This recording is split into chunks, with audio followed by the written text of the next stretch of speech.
Welcome. In this video, we'll guide you through the critical ICD-10 coding changes for ulcer documentation coming in 2026.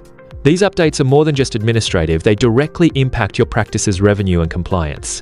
As healthcare evolves, so do the requirements for accurate coding and documentation. Missing even a single detail can lead to costly denials and lost revenue. Let's explore what's changing, why it matters, and how you can prepare your team for a smooth transition. Stay tuned as we break down the essentials and provide actionable steps to safeguard your practice's financial health. Ulcer coding errors can be surprisingly expensive. With the 2026 ICD-10 updates, incomplete or inaccurate documentation could mean denied claims and lost revenue. Many practices underestimate the impact of these changes until it's too late. The new rules require more detailed information about ulcer site, size, and tissue involvement. If your documentation falls short, your claims may be rejected and your revenue stream disrupted. Let's make sure you're not caught off guard. Next, we'll look at the most common reasons for denials and how to avoid them. Let's talk about denials. One of the leading causes is incomplete documentation. When key details are missing from your ulcer records like laterality, measurements, or tissue involvement, insurance companies have no choice but to deny your claims. Each denial means more administrative work, delayed payments, and potential loss of income. Understanding these pitfalls is the first step to preventing them. In the next scenes, we'll break down exactly what information you need to capture to keep your claims clean and compliant. Incomplete documentation is the #1 reason for claim denials. For ulcer coding, this often means missing laterality, whether the ulcer is on the left or right side, or failing to record measurements and tissue involvement.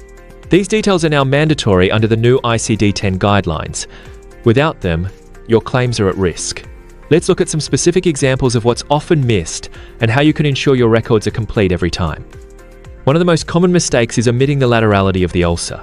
Insurers now require you to specify whether the ulcer is on the left or right side of the body. This small detail can make a big difference. Forgetting to include laterality will almost certainly result in a denied claim. Make it a habit to always document the exact site and side for every ulcer case. Next, we'll discuss why accurate measurements are just as important.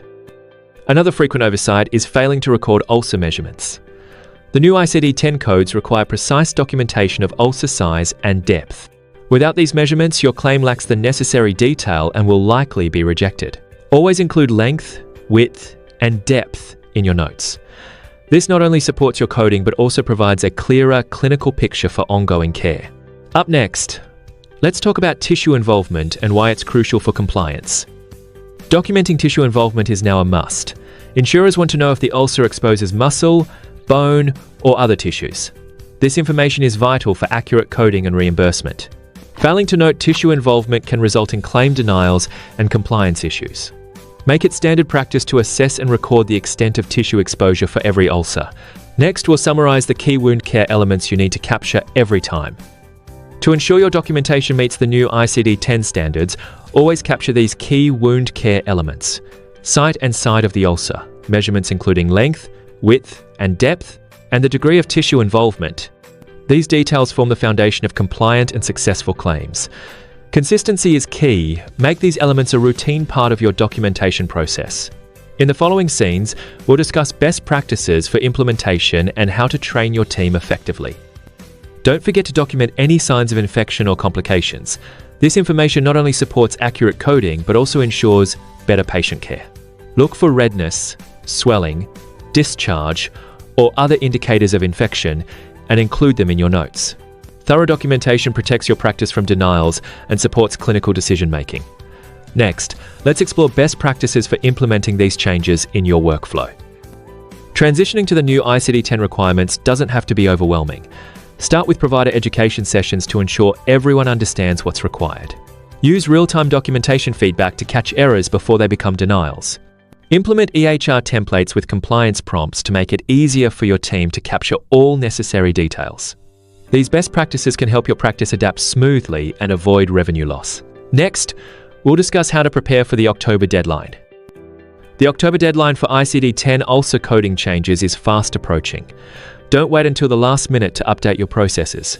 Start training your team, updating your documentation templates, and reviewing your current workflows now. Early preparation means fewer surprises and a smoother transition.